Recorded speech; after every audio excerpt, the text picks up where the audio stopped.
Mee TV news కి స్వాగతం. నిజాంపేట మండల కేంద్రంలో ఆదివారం మొహరం పండుగ వేడుకలను ముస్లిం సోదరులు ఘనంగా నిర్వహించారు. గ్రామంలో పీర్లను ఊరేగించారు. భక్తులు దట్టేలు పూల మాలిజ సమర్పించి మొక్కులు చెల్లించుకున్నారు.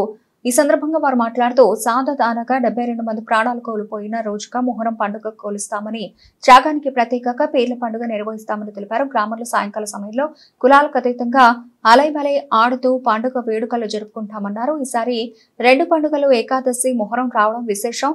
మండల ప్రజలందరికీ ఏకాదశి మొహరం పండుగ శుభాకాంక్షలు తెలిపారు. కార్యక్రమంలో ముస్లిం పెద్దలు అబ్దుల్ పాషా, షాదుల్లా, అబ్దుల్ సర్దార్, జానిమియా తదితరులు పాల్గొన్నారు.